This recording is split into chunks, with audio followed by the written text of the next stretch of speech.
Welcome everybody to the DC New 52 review. I want to thank you for tuning into this episode. I am your host, Paulie DC, and let's get into another one of these things. Today will be the Part 4 conclusion of my Rise of the Third Army crossover review. It was brought to us by a stellar lineup of talent and took place between 2012 and 13. Now, if you've already been following along for the past 3 reviews, I want to personally thank you for that already, and for this final part, it will be the Green Lantern Corps Annual Number 1 Concluding Edition, plus the final thoughts that lead into basically a follow-up crossover from this event called Wrath of the First Lantern. As for where things left off all around, in Green Lantern, the newest GLC member, Simon Baz, partnered up with new comrade Badge, with these two eventually hooking up with Guy Gardner, who has yet to gain back his core status after throwing in the towel due to some manipulation. Meanwhile, John Stewart and Fatality Yira Sinril have nearly found Mogo, the Red Lanterns, their leader Atrocitus, and the Manhunter robots are ready to attack the Guardians of the Universe, and most importantly, Kyle Rayner has become the fabled White Lantern, even gaining a new Green Lantern New Guardians team. Oh, and can't forget this, Hal and Sinestro are in the Black Lantern Death Realm known as the Dead Zone. To which I recently stated, Green Lantern Corps Annual Number 1 is the big finale here, and it begins with Badge getting Simon to show Guy the distorted message of Sinestro and Hal from his ring, which causes Gardner to have a Hank Schrader toilet scene moment, realizing everything the Guardians of the Universe have been up to recently, like creating their third army and destroying the Corps from within while taking down the 4 human GLs at the same time. If only a fraction of Batman's detective skill rubbed off on Guy during their Justice League International time together. Oh well. The Guardians next send out a message to the entire Green Lantern Corps, pretending like they know nothing of where the Third Army came from, but claim they have concocted an antidote to repel the creatures, so all members are to return to their headquarters planet Oa for serum vaccination. But what about the Manhunter robots Atrocitus sent to attack this place in Red Lantern's number 16? Anyone have any idea? Whatever, the little blue men are setting an obvious trap, which longtime Green Lantern Kilowog is already suspicious of, seen sneaking around with his own plans, while our 3 main characters here comment on how the TA is exactly what the Guardians want. Heartless, non-thinking soldiers that don't even get a mouth to speak with. Also, Gardner's eye color has clearly been green in previous editions, yet they're blue now. I've said it once and I'll say it again, this bothers me. Simon doesn't really seem 100% on board with what's about to go down though, being the rookie and all, but Guy tells him the fact that he pulled his brother-in-law Nazir out of a coma with the ring he now wears in Green Lantern number 16 says enough about his willpower and to trust his new piece of jewelry. Badge also mentions Salak, the administrator Green Lantern that sent him to Earth to find Hal, is missing.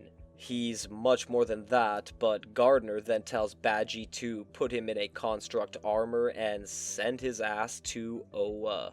That's a lot of will and connection to ask for, considering the moon of the Earth is extremely far away from that place. 600 million light years from just the Andromeda Galaxy according to DC databases, and that part of space is 2.5 billion light years away from our Milky Way galaxy.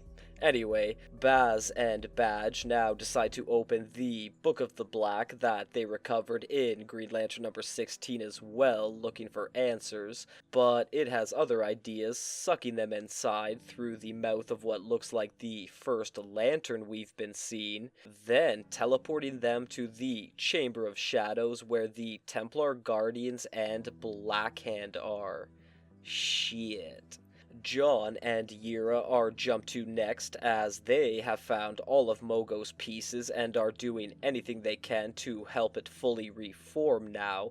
Only problem is the Guardians are also aware of this, so they send a huge detail of 3rd Army members to take down Johnny and Fatality in order to seize Mogo, but the returned Green Lantern planet is ready by first absorbing the couple inside, which they think is an attack on them at first, but rather a protective measure before Mogo, created by Alan Moore and Dave Gibbons to my surprise in Green Lantern number 188, May 1985, uses its defensive capabilities to wipe out every TA soldier aggressively approaching it. Total decimation. Yes, this living planet is quite overpowered and important, with John and Fatality taking in this moment together.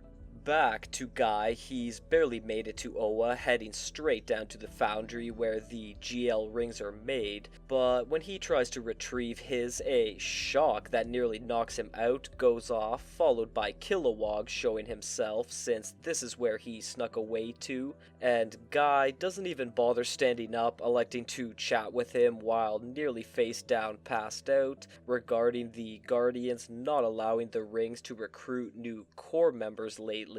Then Kilowog reveals he rounded up a group of other Green Lanterns because he was already suspicious something was wrong back in Green Lantern Corps number 14, and his team consists of Sinestro's daughter, Soranik Natu, a member Guy nearly had to beat up in the crypt named Voth, a female I've never seen before, and Volume 1 stars Hanu and Isamat Cole, who I recently found out was a homage to Peter Tomasi, as that character's first name is his last name spelled backwards.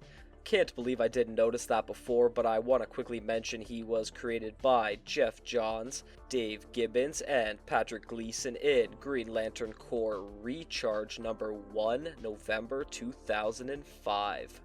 Moving on, the GOTUs cleverly announced that all Green Lantern interlink communication systems were to be shut down temporarily due to the Third Army threat, but in actuality it's so none of the members can possibly warn the others about their bosses turning on them, which many have already fallen victim to now, being snared in an energy field and looking on angrily at the ones that created them, who now talk about disposing the Corps completely. Well, Gardner has different results in mind, charging in on the Guardians surprisingly, while Kilowog is seen reciting the Green Lantern Oath quote like he never has before, and that's because during Gardner's fight with his little blue bosses wearing Evil Guardian Krona's armor gauntlet, that's a full circle moment for sure. He reveals that his actions are just a classic distraction that allowed his comrades to free their other captured members, unlock but not quite liberate all the rings in stasis, and alert the Green Lantern Corps that the Guardians have turned on them. Hard to believe the Guardians even fell for that, but their countermove is to transport the Third Army to Oa. However, White Lantern Kyle Rayner, plus his fresh Green Lantern New Guardians team of Carol Ferris, Arkilo, Saint Walker, Indigo One, and Larfleeze, epically hit the scene to assist, giving Guy the chance to finally reclaim his ring after Rayner releases all of them, immediately allowing him to put it to use by blowing a TA member's head off. The massive battle intensifies even more after the Manhunter robots fly in to help the Green Lantern Corps, and I was loving this next double-page spread featuring everyone involved. If you were following the whole event, this felt very satisfying to see, as the effort put in by these characters got us to this climax. With the tables now turning on the Guardians, they desperately choose to drain more power from the first lantern for the third or fourth time, but Kyle and everyone are right behind, ready to end this fight for good, except in the end, the first lantern, also called Volthoom, has had enough, and because these power transfers have been overloading the confines he's inside of, the whole thing breaks down, granting him freedom in a blinding, shimmering burst of light. Alright. As you can probably deduce, this Rise of the Third Army event led directly into another crossover known as Wrath of the First Lantern, which will be covered starting in the next review, so for now, it is time to do the final thoughts for issues 13 to 16, plus the zeros and annual number 1s from Green Lantern Corps, Red Lanterns, and Green Lantern New Guardians, found all in their Volume 2 and 3 editions. Kicking off with art, I will get into Green Lantern Corps first, and with the artist staying the same throughout, it stayed most consistent in all aspects. Lots of glowing green color, seamless transition from space to the streets of Baltimore, and this series easily contains some of the best Third Army fight sequences, topped off with solid character designs. Everything about Gardner's sibling sequence was really enjoyable. Now, for Green Lantern, you can never complain about Ethan Van Sciver or Doug Mahnke's work on Green Lantern-related titles, although I did find Simon Baz's design a bit similar to Jon Stewart's. They're both from Michigan, so maybe that's the look out there, but I was liking his costume with the t-shirt and fingerless gloves instead of the trademark white ones. Of course, the Justice League interaction was a highlight, but for a sort of lowlight in my opinion, it had to be the lack of any other Green Lanterns being involved. Any, and I mean any, scenes with known core characters would have added a lot to the art. As for Red Lanterns, I don't mean to say this again, but more Red Lanterns could have been included. You can't tell me a scene of some creatively drawn Reds fighting and barely surviving the Third Army wouldn't have been awesome. No doubt though, there were some wicked visual scenes. This really is one of those guilty pleasure books, brutal, out of the normal battles, bloody mayhem, and the characters that were part of the story, from Bleez to the Manhunter robots, everyone looked vicious and violent, except Scatlox's missing hand wasn't consistent. Last up in Green Lantern New Guardians, it had art duties changing most frequently, with my personal favorite being Andre Brezin and Amilcar Pina. Their whole issues came off sleek and smooth, while Aaron Kuder gives lots of colorful, crisp fights, not to mention one of the best images the New 52 gave us. Over to dialogue, I can kind of talk about all of it in a mix because across the board it was really well put together. Clearly each writer wants their part of the work to stand out, and that's always beneficial to the readers. Every one of Kyle's interactions with the top Color Corps members offered interesting speech. Carol was also a fantastic new addition, and at first if you thought she would just be talking about saving Hal, you'd be wrong. Green Lantern, meanwhile, went all in on Simon Baz, who did come off a bit bland and one-noted, the sort of rebellious young man that also based many words on his religious beliefs. Not sure how Allah feels about street racing and car theft, but I ain't barking at that tree. I personally liked Franklin Fedd and Sierra Baz, with their dialogue being straightforward and thought out. Plus, the trademark back-and-forth dichotomy between Hal and Sinestro even carried over into this event's Dead Zone. For Green Lantern Corps, it was obvious in this event it was all about Guy Gardner's time to shine, and Peter Tomasi said no problem. He took away the sarcastic, recalcitrant stuff, keeping him stern, serious, focused, and believable as a leader. I can't really say much on John and Yira because I think they maybe had 24 speech bubbles combined for the whole crossover. Lastly, for Red Lanterns, the complement of characters kept their unique personalities from earlier stories, which got showcased over the Rise of the Third Army as well. Bleeze stayed shifty and cunning, Rancor confused and conflicted. Then you had Atrocitus stayed imperious, commanding, and, dare I say, a tad charismatic. Now, for plot and continuity, I'll start with Green Lantern New Guardians because it had a lot of characters playing off each other along with the singular encounters. The White Lantern power chase seemed slightly rushed and nonsensical at times, but this thread by far was the most intriguing. Raynor's Orange Lantern task displaying that everyone has a little greed in them, briskly moving into a Third Army fighting scene, thus leading into Saeed's death was wild. Then you had a budding relationship going on with Carol and Kyle, which I thought was a great different idea, but the amount of time they were on Earth with zero idea of what the Guardians created to take over everything seemed unlikely. The actual White Lantern transformation scene, Kyle having varying scenes with Arkilo to Indigo 1 and Atrocitus, Carol being suspicious of the Zamarons. This title did all the outer surrounding work of this event's story building. Green Lantern, on the other hand, was all about Simon.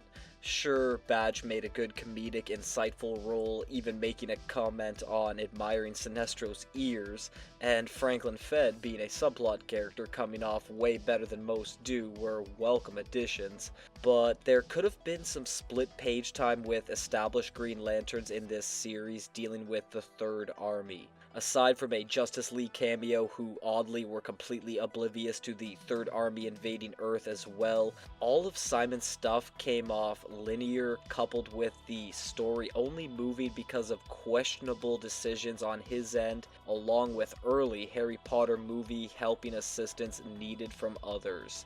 Him spending 4 issues trying to clear his name, which 100% wasn't even resolved, is too long, and by the end you're kinda wondering why Sinestro's part of the Ring even chose him.